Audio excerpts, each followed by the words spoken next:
తాకట్లో ఉన్న మీ బంగారాన్ని అమ్మి కష్టాల్ని కాంపౌండ్ వాల్ దాటించే one and only solution prime gold hub మాత్రమే. కాంటాక్ట్ 8499938881.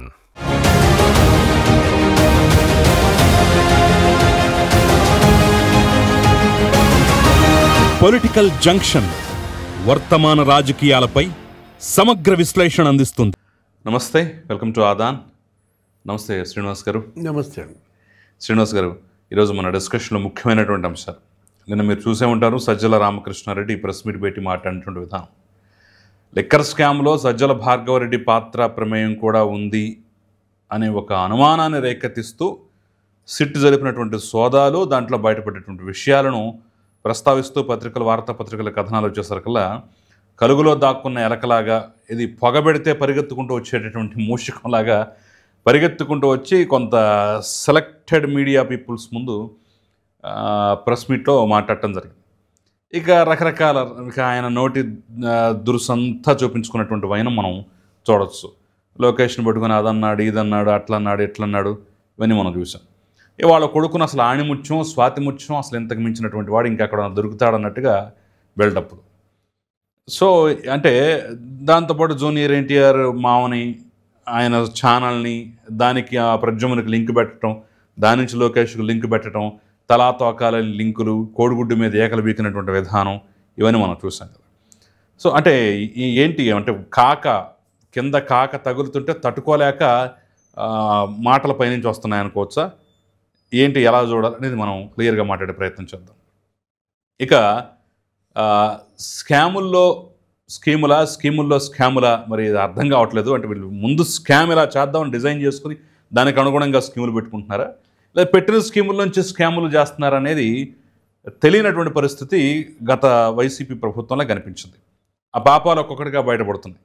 ఈరోజు ఇదేంటి అంబటి అంటూ కూడా ఆయన ఏమేం చేశాడు, విద్యుత్ శాఖలో ఉద్యోగాలకు సంబంధించి ఎన్ని లక్షలకు అమ్ముకున్నాడు, ముగ్గురాయి గనుల దగ్గర ఎన్ని లక్షలు వసూలు చేశాడు, జగనన్న కాలనీల పేరుతో ఎక్కడ ఎంత కొన్నాడు, ఎంత కమ్మాడు, ఇవన్నీ ఒక చిట్టా అయితే బయటకు వచ్చింది. ఇక దాంతోపాటుగా మనకి చెవిరెడ్డి భూమాయలు, ఇవన్నీ లిక్కర్ స్కామ్ డబ్బులతోటి భూములు కొనటం, వాటిని మళ్ళీ అమ్మటం, 6 కోట్లతో 260 ఎకరాలంట. అది ఇది ఒక విచిత్రంగా అనిపిస్తోంది. మరి అంత అమ్మినటువంటి వాళ్ళు ఎవరో, దాన్ని ఏ రకంగా అమ్ముకున్నాడో ఏంటో. సో ఈ వ్యవహారం అంటే స్కాములు వర్సెస్ స్కీములు అన్నట్టుగా సాగినటువంటి వ్యవహారాన్ని మనం క్లియర్గా మాట్లాడే, ఆయన ఒక్కడే కదా, ఆ లిస్టులో చాలామంది ఉన్నారు. అది ఈరోజు పతాక శీర్షికలో వచ్చినటువంటి అంశాన్ని మనం మాట్లాడే ప్రయత్నం చేద్దాం. ఇక ఫైనల్గా యూనివర్సల్ హెల్త్ పాలసీ దాదాపు 1,63,00,000 కుటుంబాలకు 25 లక్షల ఆరోగ్య బీమా వర్తించేలాగా డిజైన్ చేసినటువంటి అంశాన్ని, ఆ ప్లాన్ని, ఆ పథకాన్ని నిన్న క్యాబినెట్ సూత్రప్రాయంగా ఆమోదించింది. సో ఇది కూటమి ప్రభుత్వం ఇచ్చినటువంటి అతిపెద్ద హామీ అనుకోవచ్చు. దీన్ని ఎలా నెరవేరుస్తారు ఏంటి అని చెప్పేసి మొదటి నుంచి అందరికి ఒక ఆసక్తి అయితే ఉంది. అఫ్కోర్స్ తల్లికి వందనం, లేదంటే అన్నదాత సుఖీభవ, వీటిలాగా కలర్ఫుల్గా కనిపించకపోయినా కానీ దీని ఇంపాక్ట్ అయితే చాలా ఉంది. మరి మొత్తానికి అమలు దిశగా అడుగులు వేస్తున్న నేపథ్యంలో దాని మంచి చెడులేంటి, ఏ రకంగా తీసుకుంటే బాగుంటుంది. ఎందుకంటే మనం గతంలో చూసాం, ఆరోగ్యశ్రీ మాటను ఎన్ని స్కాములు చేశారో, ఏ రకంగా డబ్బులు దండుకున్నారు. అలా కాకుండా ఈ హెల్త్ ఇన్సూరెన్స్ అనేది ఎలా ఉపయోగిస్తే బాగుంటుంది అంటారు, దీని బెనిఫిట్స్ ఎలా ఉంటే బాగుంటుంది అంటారు, ప్రభుత్వం దీన్ని ఎంతవరకు సమర్థవంతంగా నిర్వహించగలదు అనేది వివరంగా మాట్లాడే ప్రయత్నం చేద్దాం. సో ఈ 3 అంశాల్లో మొదటగా సజ్జల ప్రెస్ మీట్, ఆయన వాచాళత్వం. అంటే సెగ తగిలిందా సజ్జలకి, అంటే పెనం మీద నుంచి పొయ్యిలో పడ్డా. ఇప్పుడు కొడుకు పేరు ఎప్పుడైతే బయటకు వచ్చిందో వెంటనే తండ్రి అవుట్ బస్ట్ ఏ స్థాయికి వెళ్ళిందో మనం చూసాం. లోకేష్ని టార్గెట్ చేస్తూ పనికి మాలినాడు, తలకు మాసినాడు. అరే మామూలుగా వాచాలత్వం కాదు అది. అది ఏంటా మాటలు అంటే, ఇవాళ సజ్జల రామకృష్ణారెడ్డి ఒక రకంగా ఒప్పుకున్నాడు. ఏది కంపెనీ పెట్టిన మాట వాస్తవమే. కంపెనీలో పార్ట్నర్లు చెవిరెడ్డి మహిత్ రెడ్డి, తన కొడుకు ప్రద్యుమ్న. కాకపోతే బ్యాంక్ అకౌంట్ లేదంట. అసలు నాకు ఇదే ఈ మొత్తం ఎంటైర్ ఎపిసోడ్లో ఇది చాలా అద్భుతమైన కామెడీగా అనిపించింది. బ్యాంక్ అకౌంట్ లేకుండా కంపెనీ ఎలా ఉంటుంది సార్? ఆఫ్టర్ ఆల్ ఒక సైకిల్ మీదో, లేదంటే ఒక టీవీఎస్ మీదో వీధి చివరన ఇడ్లీలు బోండాలు పునుగులు అమ్ముకునేటటువంటి మామూలు వ్యాపారస్తుడికి కూడా, మామూలు వ్యక్తికి కూడా ఒక క్యూఆర్ కోడ్ ఉంటుంది, స్కానర్ ఉంటుంది, అది బ్యాంక్ అకౌంట్కి లింక్ అయి ఉంటుంది. మనం ఏదన్నా టిఫిన్ చేస్తే దాన్ని తీసుకెళ్ళి వెంటనే స్కాన్ చేస్తాం, డబ్బులు వేసేస్తాం. మరి అట్లాంటిది మరి ఒక కంపెనీ పెట్టి పార్ట్నర్లుండి ఇన్ని చేసినా కానీ అసలు బ్యాంక్ అకౌంటే లేదంటే దాన్ని అసలు ఎలా అర్థం చేసుకోవాలి మనం? ఇప్పుడు బీమ్ స్పేస్ ఎల్ఎల్పి ఎప్పుడు పెట్టారు? అది దాంట్లో డైరెక్టర్లు ఎవరు? ఇప్పుడు నీకు బ్యాంక్ అకౌంట్ లేదు కానీ నీ కొడుక్కి డిన్ నంబర్ ఉందా? మనకైతే అర్థం కావట్లా. డిన్ నంబర్ అంటే మామూలు విషయం కాదు కదా. ఇప్పుడు 0216089 డిన్ నంబరా? ఎవరి డిన్ నంబర్? సజ్జల భార్గవరెడ్డి.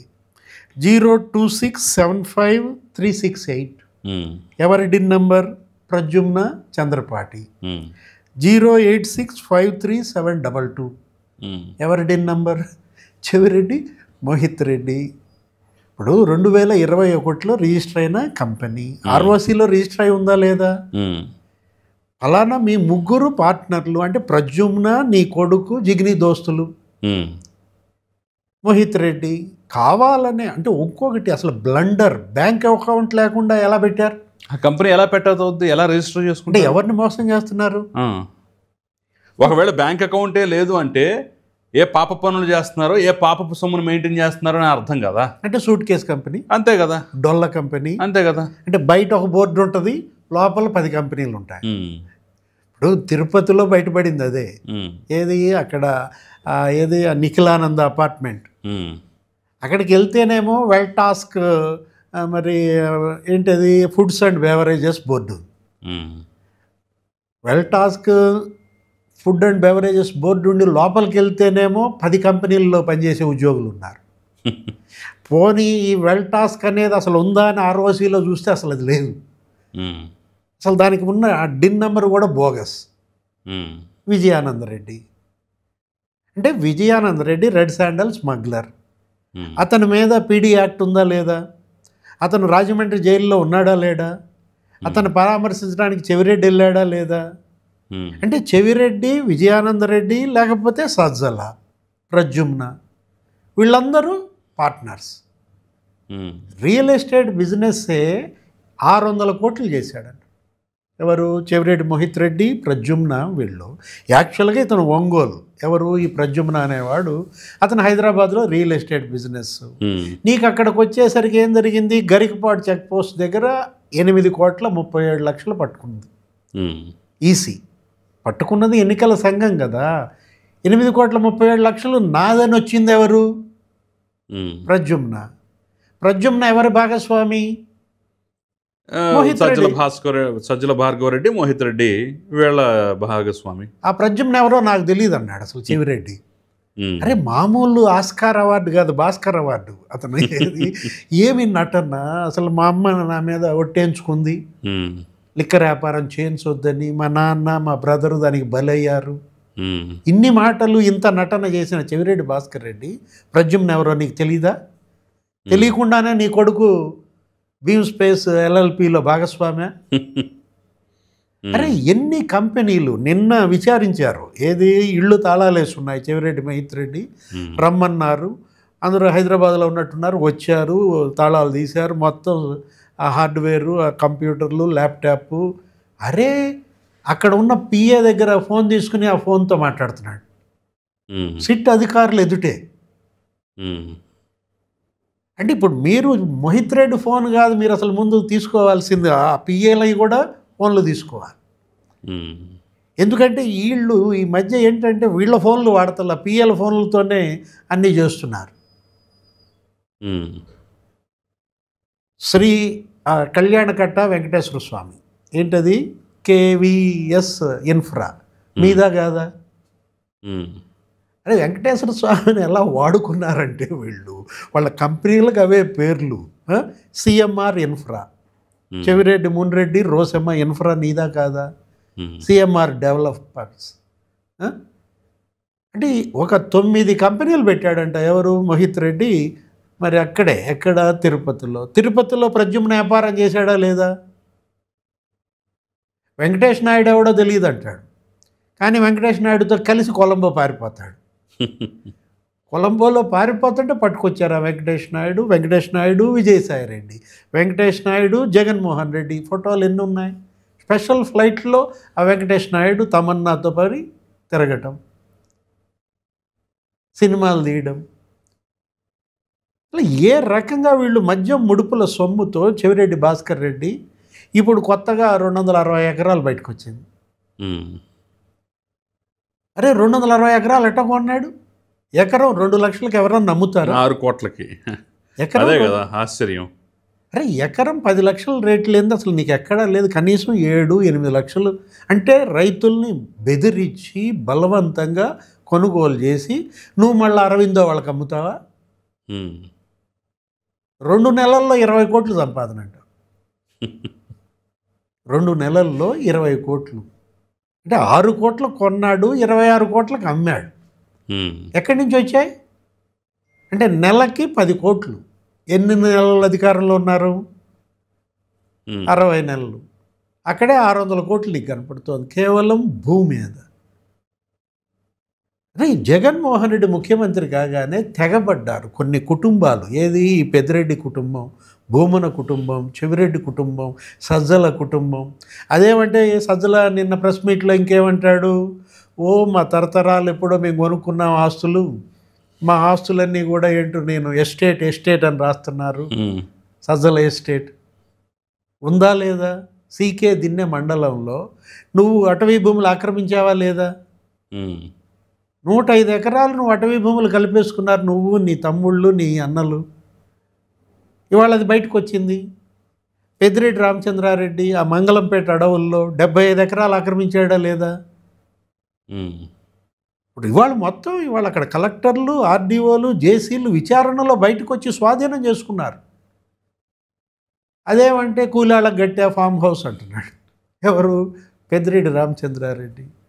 అరే తండ్రి కొడుకులు దోచేయటమా? ఇది నాకైతే అర్థం కాలే. ఇప్పుడు చెవిరెడ్డి భాస్కర్ రెడ్డి, మోహిత్ రెడ్డి, పెద్దిరెడ్డి రామచంద్రారెడ్డి, మిథున్ రెడ్డి, సజ్జల రామకృష్ణారెడ్డి, భార్గవ రెడ్డి, భూమన కరుణాకర్ రెడ్డి, అభినయ్ రెడ్డి. బాబు కొడుకులు అసలు ఏం మేశారంటే 5 ఏళ్ళు జగన్ అడ్డం పెట్టుకుని. ఒక్కటి, ఈ కంపెనీలు నాయి కావు అని రుజువు చేయగలరా? ఈ కంపెనీలు పెట్టేటటువంటి ఆదాయం మీకు ఎక్కడి నుంచి వచ్చింది? ఇప్పుడు ఇతను ఎంత పెట్టుకున్నాడు భూములు? చెవిరెడ్డి 6 కోట్లు పెట్టుకున్నాడా? 6 కోట్లు ఎక్కడి నుంచి వచ్చాయి? చూపించగలడా? తన ఆదాయం ఇది, దీని ద్వారా వచ్చిన సొమ్ముతో ఈ భూమి కొన్నాను అని చెప్పాలి కదా. మొత్తం ఈ వివరాలు సిట్ ఏం చేసిందో తెలుసా? ఇప్పుడు ఈడీకి ఇచ్చిందంట. ఇప్పుడు మొత్తం ఇప్పుడు ఈ 260 ఎకరాలు కొన్నది మద్యం ముడుపుల సొమ్మే అటు మళ్ళిచ్చారు. ఆ బ్లాక్ మనీని వైట్ చేసుకున్నారు. ఇప్పుడు సజ్జల భార్గవరెడ్డి పాత్ర అనేది సరే ఒక కంపెనీ, అది డొల కంపెనీయా మంచి కంపెనీయా తెలియదు. వాళ్ళ నాన్న వచ్చే రకంగా అసలు దానికి బ్యాంక్ అకౌంటే లేదంటున్నాడు. ఈ రకంగా ఈ ప్రద్యుమ్న అనేవాడికి, అంటే ప్రద్యుమ్న లిక్కర్ స్కామ్లో ఉన్నాడు కాబట్టి, ప్రద్యుమ్న ఉన్నటువంటి డైరెక్టర్గా ఉన్న కంపెనీకి ఇతను కూడా ఉన్నాడు కాబట్టి, ఈ తవ్వుకుంటూ పెడుతుంటే విజయానందరెడ్డి ఆఫీసులో ఇదంతా బయటపడింది కాబట్టి, మొత్తం ఈ డాట్స్ అన్నీ కలిపితే భార్గవరెడ్డి కానీ లేదంటే సజ్జల కుటుంబం కానీ వీళ్ళ పాత్ర ప్రమేయం కూడా అందుట్లో ఉన్నది అనుకోవచ్చా? ఎస్టాబ్లిష్ అయ్యే అవకాశం ఉందా అసలు? సజ్జలకి మద్యం ముడుపులు నెలకెంత అందే? వీళ్ళందరికీ మద్యం ముడుపులు సజ్జల శ్రీధర్ రెడ్డి ఈ బ్యాచ్ సిండికేట్ ఉంది కదా, నెలకింతని పంచుకున్నారంట. నెలకు 5 కోట్లు ఒక లోక్సభ సభ్యుడికి ఇచ్చామన్నారు, నెలకు 5 కోట్లు రాజ్యసభ సభ్యుడికి ఇచ్చామన్నారు. లోక్సభ సభ్యుడు మిథున్ రెడ్డి, రాజ్యసభ సభ్యుడు విజయసాయి రెడ్డి. అక్కడ 5 కోట్లు ఆయన పిఎల్ఆర్ ప్రాజెక్ట్స్ అకౌంట్లో, బ్యాంక్ ఆఫ్ మహారాష్ట్ర అకౌంట్లో పడ్డాయి. వాళ్ళకు మరి మనీ ట్రయల్ ఫిక్స్ అయింది. ఎవరిది? మిథున్ రెడ్డి. విజయసాయి రెడ్డికి 2 ఏళ్లే ఇచ్చారు. 2 ఏళ్ల తర్వాత బట్టేబాజ్ అయిపోయాడు. కేసిరెడ్డి రాజు ఏం బట్టేబాజ్కి ఇచ్చేదన్నాడు. ఇప్పుడు విజయసాయిరెడ్డికి కేసిరెడ్డి రాజుకి అక్కడే తేడా వచ్చింది. అందుకే విజయసాయిరెడ్డి ఈ మొత్తం బయట పెట్టాడు. దీంట్లో 50 లక్షలు నెలకి వాటా ఇద్దరికి అందే. ఎవరా ఇద్దరు? ఒకడు సీఎంఓ కార్యదర్శి అన్నారు. డిప్యూటీ సీఎం నారాయణ స్వామి, ఆ శాఖ మంత్రి నారాయణ స్వామి అక్కడికి కూడా ఇలాగే అందే అంటున్నారు. 50 లక్షలు ధనుంజయ రెడ్డికి ఇచ్చారన్నారు. సీఎంఓ కార్యదర్శి ధనుంజయ రెడ్డి అరెస్ట్ అయ్యి జైల్లో ఉన్నట్టున్నాడు. సకల శాఖ మంత్రికి నెలకు 50 లక్షలు అందినాయి అన్నారు. సకల శాఖ మంత్రి సజ్జల రామకృష్ణారెడ్డిగా అతనికి వచ్చిన 50 లక్షలు. అదే కదా ఇప్పుడు ఈ వాటా. ఈ ముగ్గురే ఎందుకున్నారు అందులో డైరెక్టర్లుగా? ఏ ముగ్గురు? సజ్జల కొడుకు, చెవిరెడ్డి కొడుకు, ప్రద్యుమ్న. ఇది మద్యం డబ్బు కాదు అని ఎలా చెప్పగలరు? వెంకటేష్ నాయుడు కట్టలు లెక్కేస్తున్న వీడియో స్పష్టంగా ఉంది కదా. అదేమంటే ప్రద్యుమ్న ఎప్పుడో మీరు ఇందాక ఇంట్రోలో కూడా చెప్పారు, ఇది స్టూడియో అన్నా ఏదో తీసుకొచ్చారు. ఎవరైనా నార్నే శ్రీనివాసరావు ఆయన ప్రమోటరు, ఇతను డైరెక్టర్ ప్రద్యుమ్న. అది అసలు లోకేష్ అన్నట్టుగా బిల్డప్ ఇచ్చారు. చూపించు లోకేష్ డిన్ నంబర్ ఇస్తావా? అదే కదా చెప్పు మరి. ఇప్పుడు వీళ్ళందరూ ఇచ్చినట్టుగానే ఇప్పుడు నీ కొడుకు డిన్ నంబర్ వాళ్ళు ఇచ్చారు. లోకేష్ డిన్ నంబర్ ఇంత, ప్రద్యుమ్న డిన్ నంబర్ ఇంత, నార్నే శ్రీనివాసరావు ఇంత అని చెప్పి చూపిస్తగలవా? స్టూడియోకి లోకేష్కి ఏంటి సంబంధం? అదే కదా. ఇప్పుడు నార్నే శ్రీనివాసరావు ఏ పార్టీ నాయకుడు? అసలు లోకేష్ వీళ్ళు స్టూడియోని ఏ రోజు దాన్ని స్వాధీనం చేసుకుంది లేదు, దాన్ని ఇది చేసుకుంది లేదు కదా. అది ఎప్పుడో కొనారీలపై మూతపడిపోయినటువంటి కంపెనీ కదా. ఆ తర్వాత ఆ కంపెనీ మూతపడ్డ తర్వాత కొన్నాళ్ళకే దాన్ని నమ్ముకోవటం, ఆయన వైసీపీలోకి రావటం, చంద్రబాబును బూతులు తిట్టడం, ఇవన్నీ చూసాం కదా. మరి లోకేష్ అనుచరుడైతే అతనితో వ్యాపారం ఎందుకు చేశారు? అదే కదా, అది కదా అతన్ని మీ పార్ట్నర్గా ఎందుకు చేసుకున్నారు? ఇప్పుడు నార్నే శ్రీనివాసరావు 2019 మే 19న జగన్ సమక్షంలో మీ కండవా కప్పుకున్నాడా లేదా? అవును. ఆయన మీ సెంట్రల్ గవర్నెన్స్ కమిటీ సభ్యుడా కదా? ఇప్పుడు వీళ్ళకి తెలుగుదేశంలో పాలిట్ బ్యూరో ఎట్లాగో వైఎస్ఆర్ కాంగ్రెస్ పార్టీలో కేంద్ర పాలక మండలి అని ఉంటుంది, central governance committee, CWC, CGC.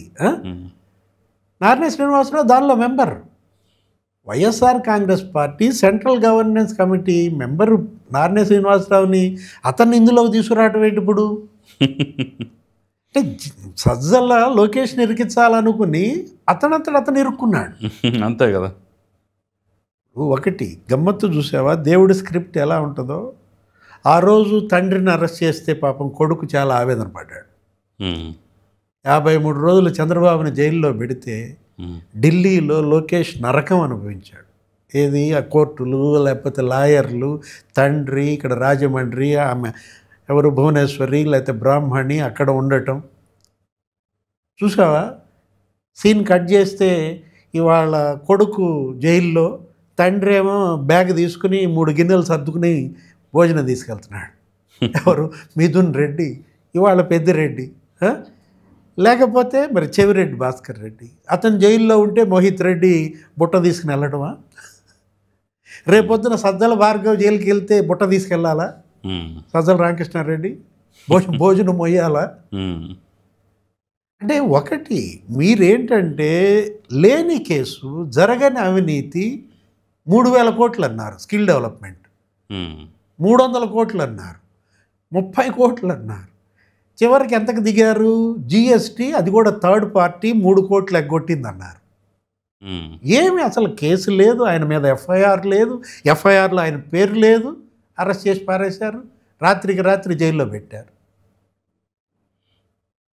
ఇవాళ జనంలో చర్చ అదే. ఏది? ఇప్పుడు మీరేమో అన్ని ఆధారాలతో దొరికారు. ఇవాళ స్పెషల్ ఇన్వెస్టిగేషన్ టీం ఇవాళ స్పష్టంగా అసలు మీ మొత్తం కుష్మాండాలు గదిలిచి పారేస్తుంది. ఎక్కడెక్కడ ఎవడెవడు ఏ ఏ కంపెనీలు పెట్టారు, ఎట్లా ఈ బ్లాక్ మనీని వైట్ చేసుకున్నారు. అవును, ఖచ్చితంగా. బంగారం ఎంత కొన్నారు, సినిమాల్లో ఎంత పెట్టుబడులు పెట్టారు. అతను ఎవరు? బాలాజీ గోవిందప్ప 1000 కోట్లు పెట్టాడంట మైసూర్లో, బెంగళూరులో 1000 కోట్లు పెట్టాడంట. కేసిరెడ్డి రాజు ఇక్కడ పెట్టాడంట 1000 కోట్లు. ఏది? సినిమాల్లో.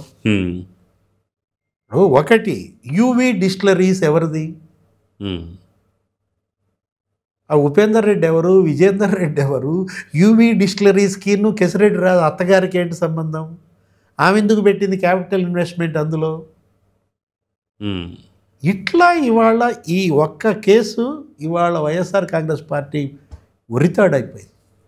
మొత్తం అందరూ ఇవాళ జైలుకి వెళ్ళాల్సిన పరిస్థితి అంటే అసలు ఎలా 5 ఏళ్ళు జగన్మోహన్ రెడ్డి హయాంలో వీళ్ళు పరిపాలన చేయలేదు, దోపిడీ చేశారు, ప్రజల్ని నిలువు దోపిడీ చేశారు, అందినట్టు జుర్రుకున్నారు, భూములు కబ్జా చేశారు, 13 లక్షల ఎకరాల భూములు, జనాన్ని బెదిరించి వాళ్ళ దగ్గర వాళ్ళు ఇచ్చినంత తీసుకోవాలి భూమి. ఇప్పుడు ఇదేగా నీకు 260 ఎకరాలు, ఎకరం 2 లక్షలకి ఎవడన్నా ఇస్తాడా? అదే కదా. అంటే అరవిందో ఆయన ఏం చేశాడు తెలుసా, చెవిరెడ్డికి 20 కోట్లు ఇచ్చి ఆ మొత్తం ఎత్తి 260 కోట్లు లోన్ తెచ్చుకున్నాడు. సంపద సృష్టి ఎట్ట ఉంది, అద్భుతంగా లేదు? అద్భుతంగా ఉంది. ఇప్పుడు 6 కోట్లు 26 కోట్లు 260 కోట్లు ఎవరికి వెళ్ళిపోయాయి? బ్యాంకు లోన్లో. ఈ 260 ఎకరాలు కుదవబెట్టడం ఏంటి? ఆ డబ్బు ఏమైంది? ప్రజల సొమ్ము, ఇవాళ రైతుల సొమ్ము అది. ఆ 260 కోట్లు ఎవరికి రావాలి? ఆ 260 ఎకరాల యజమానులకు రావాల్సిన డబ్బు ఎట్లా వీళ్ళు, ఇదొక్కటే చిన్న ఎగ్జాంపుల్ అది. ఎక్కడది? గూడూరులో. మొత్తం రాష్ట్రం అంతా ఈ విధంగా లక్షల ఎకరాల భూములు అన్యాక్రాంతం చేశారు. దోచేసుకున్నటువంటి పరిస్థితుల్లో వీళ్ళకి వెంటబడుతుంది. ఆ పాపాలు, ఆ ఘోరాలు ఇవాళ వీళ్ళు చేసినవి ఇవాళ వెంటబడి తరుముతున్నాయి కాబట్టే జైలుకి వెళ్తున్నారు. ఇక ఫ్రస్ట్రేషన్ పీక్ వెళ్ళిపోయి సజ్జలు ఏమంటున్నాడు? తలకు మాసినాడు, పనికి మాలినాడు. నీకు ఆ పదాల్లోనే ఆ ఫ్రస్ట్రేషన్ ఎలా ఉందో కనపడుతుంది కదా. ఇప్పుడు ఇవాళ కొత్తగా అంబటి రాంబాబు అంత వచ్చినట్టుంది. ఆయన మొత్తం ఏదో విజిలెన్స్ విచారణ అంటాడు. అంబటి రాంబాబు అసలు ఏ రకంగా 5 ఏళ్ళు సత్తెనపల్లిలో, అంటే సత్తెనపల్లి నియోజకవర్గంలో చాలా అక్రమాలు జరిగాయి అని చెప్పేసి మొదటి నుంచి ఈయన అడుగుపెట్టిన దగ్గర నుంచి ఆరోపణలు. ముఖ్యంగా ఈ సున్నపు బట్టీల దగ్గర వీళ్ళ దగ్గర అసలు అడ్డగోలు వసూళ్ళు చేస్తున్నారని చెప్పేసి ఫస్ట్ నుంచి ఆయన మంత్రి కాకముందు నుంచే దాదాపుగా అనేక ఆరోపణలు అయితే మనకు చూసాం. అయితే ఈ క్రమంలో ఈ విద్యుత్ శాఖలో ఒక పోస్ట్ని 7 లక్షలకు అమ్ముకున్నాడు. ఇట్లాంటి చిల్లర వ్యవహారాలు కూడా మంత్రి స్థాయిలో ఉండి చేయటం అనేది అసలు మరీ దారుణం కదా. అప్పుడు ఎవరో ఒక పిల్లాడు చనిపోతే ఎక్స్గ్రేషియా కింద ఒక 5 లక్షలు ఏమో వస్తే అందులో 1 2 లక్షలు నాకు ఇవ్వాలని చెప్పేసి డిమాండ్ చేస్తే వాడు జనసేన ఆఫీస్కి వెళ్ళి అక్కడ కంప్లైంట్ పెడితే వాళ్ళు వచ్చి గొడవ చేసినటువంటి వైనం మనం చూసాం కదా. అంటే ఆఫ్టర్ ఆల్ ఒక పేద కుటుంబం కొడుకు చచ్చిపోతే 5 లక్షల రూపాయలు చెప్పుకొస్తే అందులో కూడా నాకు వాటా ఇస్తే తప్ప నేను ఇవ్వను అనేంత మరీ చిల్లరతనంగా చేసినటువంటి పరిస్థితి అసలు నిజంగా చాలా దారుణం. కక్కుర్తి. ఏది ఇప్పుడు పారిశుద్ధ్య కార్మికురాలు, అవును మీరు చెప్పిన అమ్మాయి, ఆమెకు వచ్చినటువంటి 5 లక్షలు అదేంటి బిడ్డ చావు, ఏదో CMRF ఏదో ఇచ్చారు ఫండ్, ఎక్స్గ్రేషియా కింద ఇచ్చిన దాంట్లో సగం అడిగాడంట. 2.5 లక్షలు ఇస్తావా చస్తావా? పాపం ఆమె ఆవేదన. పవన్ కళ్యాణ్ కూడా 1 లక్ష రూపాయలు ఇచ్చినట్టున్నాడు. ఏది అంబటి రాంబాబు పెట్టుకి అవి వెనక్కి తిరిగి రావులేమ్మా, ఆ 1 లక్ష ఏదో నేను ఇస్తానని చెప్పి ఆ జనసేన అధినేత ఆ రోజు 1 లక్ష రూపాయలు ఇచ్చినటువంటి పరిస్థితి. అంటే ముగ్గురాయి అనేది నీకు అక్కడ గురజాల సత్తెనపల్లి నియోజకవర్గాల్లో నీకు లైమ్ స్టోన్, అది ఒక పెద్ద కుటీర పరిశ్రమ లాగా ఉంటుంది. ఇప్పుడు ఈ సున్నం ఉంటుంది కదా, ఆ సున్నపురాయి పరిశ్రమల దగ్గర మీరు చెప్పినట్టుగా వసూళ్ళు. విజిలెన్స్ ఏమని చెప్పింది? 5 ఏళ్లలో 10 కోట్లు అని చెప్పింది. కానీ అది వాస్తవం కదా, దాని పక్కన ఇంకో 0 పెట్టుకోవాలి. ఏది 5 ఏళ్లలో 10 కోట్లు, ఏడాదికి 2 కోట్లతో సంతృప్తి చెందేవాడు కాదు ఇతను. ఏదైనా సరే పర్సంటేజే కదా. అంబటి రాంబాబు 10% చొప్పున వసూలు చేశాడు. 100 కోట్లు కేవలం ముగ్గురాయాళ్ళ దగ్గరే కొల్లగొట్టారు. అంటే అసలు నీకు మీరు ఏమన్నారు, పోస్ట్ ఏదో 7 లక్షలకు అమ్ముకున్నాడనో ఏదన్నా, operator post, shift operator post సబ్స్టేషన్స్లో ఉంటాయి. అదేదో అవుట్ సోర్సింగ్ కింద పెట్టుకుంటారు. ఆ షిఫ్ట్ ఆపరేటర్ పోస్ట్ కూడా నువ్వు 7 లక్షలకి కక్కుర్తి పడ్డావంటే ఇది ఒక్క చోట కాదు, ఇదంతా ఒక ఫిక్స్డ్ రేట్ పెట్టుకున్నారు. ప్రతి నియోజకవర్గంలో జరిగింది, ఒక సత్తెనపల్లే కాదు. ఆ ఆపరేటర్ పోస్టులన్నీ అందరూ అమ్ముకున్నటువంటి పరిస్థితుల్లో ఇతనేంటంటే ఇంకా అది కక్కుర్తికి పరాకాష్టం. ఏది అసలు మొత్తం ఎక్కడ లేఅవుట్ వేసినా ఇతనికి వాటా ఇవ్వాలి, అక్కడ ఫ్లాట్ అమ్ముకుంటే ఆ ఫ్లాట్లో వాటా ఇవ్వాలి. లేఅవుట్ కింద అని చెప్పి వసూలు చేశారు. అసలు తనకు తెలియకుండా రిజిస్ట్రేషన్ చేయడానికి లేదు. మొత్తం సబ్ రిజిస్ట్రార్లందరినీ ఇలా గుప్పెట్లో పెట్టుకుని అంటే ఒక ట్యాక్స్ విధించారు. ఎవరి స్థాయిలో వాళ్ళు ఏంటంటే నీకు సంబరాలు అని చెప్పి పెట్టి లాటరీ టికెట్లు అమ్ముకున్నాడు. సంక్రాంతి అనగానే 5 సంక్రాంతులు 5 కనక వర్షాలే డ్యాన్సులు వేస్తాడు. ఒక రకంగా అతను ఏంటంటే ఇక మళ్ళా నాకు ఈ అవకాశం రాదు, ఎందుకంటే 30 ఏళ్ల తర్వాత గెలిపించారు. ఎప్పుడో భూమి పుట్టకముందు ఎప్పుడో రేపల్లి ఎమ్మెల్యేకి గెలిచాడు. ఆ తర్వాత అసలు టికెటే ఇవ్వలేదు. ఏదో రాజశేఖర రెడ్డి పుణ్యమా అని అప్పుడు ఆ పాదయాత్ర ప్రొడక్షన్ ఇదంతా ఆయన అమ్మటపడి తిరిగి అప్పుడే ఏదో ఏపీఐఐసి చైర్మన్ ఏదో ఇచ్చాడు. అప్పుడు ఆ ఏపీఐఐసి చైర్మన్గా అవినీతి కుంభకోణాలు, పెట్రోల్ బంకులు పెట్టుకుని ఆ ల్యాండ్స్ ఇది చేసి, ఇప్పుడు ఇతను కూడా ఉన్నాడు కదా, ఇతను తమ్ముడు ఎవరు, మురళీకృష్ణ, అంబటి మురళీకృష్ణ, అదో పెద్ద స్కామ్. అతనికి టికెట్ కూడా ఇప్పించాడు. ఎక్కడ, పొన్నూరు, అతనిపల్లి ఇక్కడ, పొన్నూరు. అతను అసలు ఇతనే జిల్లా పార్టీ అధ్యక్షుడిగా. అంటే జగన్ అడ్డం పెట్టుకుని కేవలం అతని ఆస్తి ఏంటంటే అతను నోరు బాగా మాట్లాడతాడు, చమక్కులు వినిపిస్తాడు, మంచి స్పీకర్ అని చెప్పేసి ఇక అతనే అధికార ప్రతినిధిగా జగన్మోహన్ రెడ్డిని అడ్డం పెట్టుకుని అసలు ఎలా దోచేశారంటే నీకు అక్కడే కనపడుతుంది. సత్తెనపల్లి నియోజకవర్గంలో అంబటి అవినీతి పైన విజిలెన్స్ విచారణ.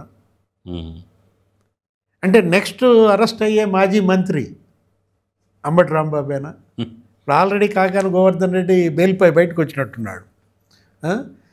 ఒకటి మాత్రం వాస్తవం, విజిలెన్స్ విచారణలన్నీ ఎంత త్వరితగతిన పూర్తి చేసి అది ఏసీబీకి ఇచ్చేయాలి, లేకపోతే సిఐడికి ఇచ్చి వెంటనే వీటిని ఒక కొలిక్కి కనుక తీసుకురాకపోతే ఇది ఒక గుణపాఠం కావాలన్నమాట. అతను ఎవరు, ఇంకోడు తోపుదుర్తి ప్రకాష్ రెడ్డి అండి. ఏది నిన్న సోమిరెడ్డి ప్రెస్ మీట్ పెట్టి మొత్తం బయటకు గతం చేశాడు. అది విజిలెన్స్ విచారణ. అది మరీ దారుణం. హౌసింగ్ 1100 కోట్ల రూపాయలు. ఎంత విజిలెన్స్ విచారణలో 143 కోట్ల అవినీతినో ఏదో బయట పెట్టారు. కానీ ఎంత అన్యాయం చేశారు. పేదల ఇళ్ళు కేంద్రం ఇచ్చే డబ్బులు అన్నమాట. అరే ఒక ఇంటికి సిమెంట్తో 3 ఇళ్ళు కట్టారంట. అంటే పనులు పూర్తి కాకుండానే బేస్మెంట్ చెదిరిపోయింది, పనులు పూర్తి కాకుండానే నీకు గోడలు నెర్రలు ఇచ్చేసాయి. అవి మనుషులు ఉండటానికైనా కట్టింది, వీళ్ళ అవినీతిగా ఇంత కక్కుర్తి పడ్డారంటే. అంటే స్కీముల్లో కూడా మీరు అన్నారు ఏంటి స్కామ్స్ అని. స్కీమ్ అంటే అర్థం ఏంటి? వెల్ఫేర్ స్కీమ్ అంటే ప్రజల జీవన ప్రమాణాలు పెంచాలి, సొంత ఇల్లు, అందరికీ సొంత ఇల్లు, హౌసింగ్ ఫర్ ఆల్, ఒక గొప్ప స్కీమ్ అది. బీజేపీ తీసుకొచ్చినట్టు ఆ గొప్ప స్కీమ్లో వీళ్ళు 10 కుక్కలు పడ్డట్టుగా పడి ఆ తోపుదుర్తి ప్రకాష్ రెడ్డి ఏంటది రాక్రీట్, ఆ కంపెనీ ఇన్ఫ్రా కంపెనీ, ఆ రాక్రీట్ అనేది అతని బంధువులు మొత్తం. అతనే ఒక 68,000 ఇల్లు కడుతున్నానని చెప్పి సిమెంట్ అమ్ముకున్నాడు, ఇనుము అమ్ముకున్నారు. అంటే ఇళ్ల నిర్మాణంలో ఉపయోగించాల్సిన సిమెంటు మరి స్టీలు ఎట్లా బయటికి వెళ్ళాయి? 32 కోట్ల అవినీతి అంట. ఏది ఆ స్టీల్ అమ్ముకున్నదే. వీటన్నిటిపైన విచారించడం కాదు, వీళ్ళని అరెస్ట్ చేసి జైల్లో పెట్టాలి ఖచ్చితంగా సార్. ఇప్పుడు ఆ జగనన్న ఇళ్ళ కాలనీలు మీరు చెప్పింది అంబటి రాంబాబు ఎకరం 10 లక్షలకు కొన్నాడంట, 30 లక్షల గవర్నమెంట్కి అమ్మారు. అంటే ఇప్పుడు రాష్ట్ర వ్యాప్తంగా జరిగిందిలేండి. ఆవ భూములని, ఆ ముంపు ప్రాంతాలని, శ్మశానాలని, పనికిరాని భూములని, అవని ఇవన్నీ మొత్తాన్ని చీప్గా కొట్టేయడం, కాస్ట్లీగా ప్రభుత్వానికి అమ్మేయటం ఎక్కడ జరగలేదు అసలు. జగనన్న ఇళ్ళ కాలనీల పథకం అనే ఒక పథకం మరీ దారుణమైన స్కీమ్. ఆ విడుదల రజనీ పైన కేసు పెట్టారు, మీకు గుర్తుండే ఉంటుంది. ఎడ్లపాటు రైతులందరూ కూడా మా దగ్గర ఇట్లా తీసుకుంది, కొంత డబ్బు తిరిగి ఇచ్చినట్టుంది కదా. సరే, ఇక ఈ అంశాలని పక్కన పెడితే నిన్న క్యాబినెట్ యూనివర్సల్ హెల్త్ పాలసీకి సూత్రప్రాయంగా అంగీకారం తెలిపింది. 25 లక్షల రూపాయలు ప్రతి కుటుంబానికి హెల్త్ ఇన్సూరెన్స్. సో అందులో 2.5 లక్షల వరకు కంపెనీ ఇస్తే ఇన్సూరెన్స్ కంపెనీ, మిగతాది ఎన్టీఆర్ వైద్య సేవ కిందకు వస్తుంది. మరి ఇది ఎలా అమలు చేస్తారు, ఏంటి సాధక బాధకాలు ఏంటి, డక్కాముక్కీలు ఏమున్నాయి? అంటే అందరికీ ఆరోగ్యం, ఏంటి వాళ్ళ ఆరోగ్యం అనేది వాళ్ళ అది ప్రధాన సమస్య. ఇప్పుడు దాకా అవినీతి గురించి మాట్లాడుకున్నాం, ఇప్పుడు ఒక ఆరోగ్యం గురించి అన్నమాట. ఇప్పుడు ప్రజారోగ్యం ఏ విధంగా ధ్వంసమైంది. మనిషి ఇప్పుడు ఒక కుటుంబం తను పెట్టే ఖర్చులో 50% పైన ఆరోగ్యం పైన ఖర్చు పెట్టాల్సి వస్తుంది. ఇప్పుడు మనకి ఒక 10,000 రూపాయల ఆదాయం వస్తుంది, 5,000 ఆ కుటుంబం యొక్క ఆరోగ్యం పైన అతను ఖర్చు పెడితే ఇంక అతనికి ఏం మిగులు? దీన్ని ఏమంటామంటే ఊప్ అంటాం. ఏది? Out of packet expenditure. Out of packet expenditure ఎంత ఉంది? 48%. దాన్ని ఏదో 37% తగ్గించాలి అనేది పెట్టుకుని ఒక లక్ష్యంగా ఇది తీసుకొచ్చారు. అందరికీ ఆరోగ్యం అనేటువంటి ఒక స్కీమ్. మీరు అన్నారు ఏది? యూనివర్సల్ ఇవాళ మెడికల్ అండ్ హెల్త్ ఈ స్కీమ్లో 25 లక్షల రూపాయల వరకు ఇవాళ బెనిఫిట్ పొందటం, వాళ్ళు ఇచ్చిన హామీ నెరవేర్చడం. ఏది? మొన్న మేనిఫెస్టోలో తెలుగుదేశం జనసేన ఇచ్చినటువంటి హామీల అమల్లో భాగంగా నిన్న క్యాబినెట్ దీన్ని ఆమోదించింది. 2.5 లక్షల వరకు ఇన్సూరెన్స్ కంపెనీ అవి వస్తాయనుకుంటాను. మిగతాదేమో ఎన్టీఆర్ వైద్య సేవ పథకానికి అటాచ్ చేసి ఇచ్చేటట్టుగా 25 లక్షల వరకు ఒక కుటుంబానికి ప్రయోజనం కలిగించేటట్టుగా తీసుకున్నటువంటి ఈ స్కీమ్ ఇది అవసరం. ఎందుకంటే కుటుంబం పతనం అవుతుంది ఇక్కడే. ఇవాళ కార్పొరేట్ హాస్పిటల్స్ మనం చూసాం, కరోనా ఏ విధంగా కుదేలు చేసింది, అసలు కుటుంబాలు ఎలా కదిలిపోయాయో మనం చూసాం. ఇలాంటి పరిస్థితుల్లో అసలు దేశవ్యాప్తంగా ఈ స్కీమ్ అమలవుతుంది. ఆయుష్మాన్ భారత్ ఏదో పెట్టారు కదా ప్రధానమంత్రి హెల్త్ అనేది. ఇప్పుడు దాంట్లో నీకు భాగంగా ఇవాళ ఎంత 1,68,00,000 కుటుంబాలకు ఏదో ఇది వర్తిస్తుంది. 1,63,00,000 కుటుంబాలకు. అంటే ఆల్రెడీ 1,47,00,000 కుటుంబాలు బీపీఎల్ కింద వాళ్ళకు ఉంది. ఒక 8 లక్షల కుటుంబాలు ఉంటాయి నీకేది, వాళ్ళకిటు ఎంప్లాయీస్, వాళ్ళ స్కీమ్ వాళ్ళకు ఉంది కదా. ప్రభుత్వ ఉద్యోగులు పెన్షనర్లకెటు వాళ్ళకి హెల్త్ స్కీమ్ వాళ్ళకు ఉంది, జర్నలిస్టులకి వాళ్ళ హెల్త్ స్కీమ్ వాళ్ళకు ఉంది. అవన్నీ కూడా ఇవాళ ఈ గొడుగు కిందకి తీసుకొచ్చి ఇంకా చిల్లరగా మిగిలిపోయిన ఒక 5-6 లక్షల కుటుంబాలు ఉంటాయి, వాళ్ళకు కూడా కలిపి దీని కిందకు తీసుకొచ్చి ఇవాళ యూనివర్సల్ హెల్త్ ప్రోగ్రామ్గా దీన్ని టేకప్ చేసింది చంద్రబాబు ప్రభుత్వం. దీన్ని అందరూ మరి ఆహ్వానించాలి, హర్షించాలి. ఎందుకంటే ఇదే ముఖ్యం. మన జేబులో డబ్బు అంతా దీనికే పోతుంది, కార్పొరేట్ హాస్పిటల్స్కే పోతున్నారు ఎక్కువగా. మొత్తం మనం వచ్చిన ఒక్క జబ్బు చేసిందంటే ఇక ఆ కుటుంబం అప్పుల పాలే. ఇప్పుడు 1 విద్య, 2 ఆరోగ్యం, ఈ రెండే ఇవాళ మనకి అవుట్ ఆఫ్ ప్యాకెట్ ఎక్స్పెండిచర్ భారీగా అవుతున్నాయి. ఆ రెండింటినీ కనుక తగ్గిస్తే కుటుంబం విద్యపై పెట్టే ఖర్చు తగ్గించాలా, కుటుంబం వైద్యంపై పెట్టే ఖర్చు తగ్గించాలా. ఇప్పుడు వైద్యం ఇవాళ అందుబాటులోకి తేవాలి. ఇప్పుడు ఈ వాహనాలను కూడా మొన్న చంద్రబాబు ఏదో సభలో కూడా ప్రకటించారు, ఏది సంజీవని అనే ఒక స్కీమ్ ఒకటి తీసుకొస్తున్నాం. అంటే సంజీవని అనే ఒక పథకం ద్వారా ఇవాళ సంచార వైద్యశాలలు ఇంటింటికి వచ్చి అక్కడికక్కడే పరీక్షలు చేసేసి ఇచ్చేటట్టుగా దగ్గర ఒక 3,900 పరీక్షలు ఏమో వీళ్ళకి ఇస్తారు చికిత్సలు ఆ వ్యాధులకు సంబంధించి. వాటిల్లో 2,000 వ్యాధులకు సంబంధించిన చికిత్సలు నీకు ఆయుష్మాన్ భారత్ కిందే కవర్ అవుతాయి, కేంద్ర ప్రభుత్వ పథకం కిందే. జగన్మోహన్ రెడ్డి ఏం చేశాడయా అంటే కేంద్రం నుంచి వచ్చే ఫండ్ను కూడా మురగబెట్టాడు, మింగేశారు. నేషనల్ హెల్త్ మిషన్ ఉంటుంది మీకు తెలుసు, NHM. నేషనల్ హెల్త్ మిషన్ ద్వారా వచ్చేటువంటి డబ్బు ఇతను ఏం చేశాడు, ఒక 500 కోట్లు అసలు డైవర్ట్ చేశాడు. అప్పుడు ఇదే కదా పెద్ద గొడవ అయింది జగన్మోహన్ రెడ్డి సీఎంగా ఉన్నప్పుడు. మీకు అది తెలుసు, health university, NTR health university, ఆ పేరు మార్చడం అది తీసి పక్కన పెట్టు, అదో పెద్ద చండాలం. ఆ పేరు మార్చడం కాదు, అందులో డిపాజిట్స్ ఉన్నాయి 400 కోట్ల. ఆ 400 కోట్లు డిపాజిట్ ఇస్తావా చస్తావా అన్నాడు. రిజిస్ట్రార్ ఆ వైస్ ఛాన్సలర్ మీద కత్తి పెట్టి మరీ వసూలు చేశారు, దగ్గర లాగేసుకున్నారు. ఏ విధంగా ఇతను ఆ శాఖలన్నీ తూట్లు పొడిచాడనే దానికి నీకు ఆ NHM 500 కోట్లు కేంద్రం ఇచ్చేది యూసీలు వీళ్ళు ఎప్పుడైతే సబ్మిట్ చేయలేదో డైవర్షన్ చేశారో ఫస్ట్ ఇయర్, తర్వాత 4 ఏళ్ళు ఆపేసింది కేంద్రం.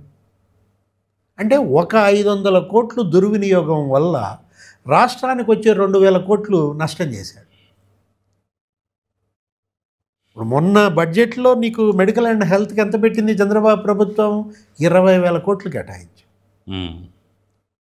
మెడికల్ అండ్ హెల్త్కి. వాళ్ళు అదే ఒక పెద్ద సమస్య. నీకు ఢిల్లీలో కేజ్రీవాల్ చేసిన మంచి పని కూడా అదే. అప్పట్లో కేజ్రీవాల్ ప్రభుత్వానికి అంత పేరు రావడానికి కూడా కారణం ఈ 2 శాఖలే. విద్య, వైద్యం పైన కేజ్రీవాల్ ప్రభుత్వం, ఆప్ ప్రభుత్వం అక్కడ ఢిల్లీలో మన్ననలు పొందింది. తర్వాత ప్రశ్న పెట్టారు అవినీతి, అది కూడా లిక్కర్ స్కాము, జైలుకు పోయారు, అది వేరే విషయం.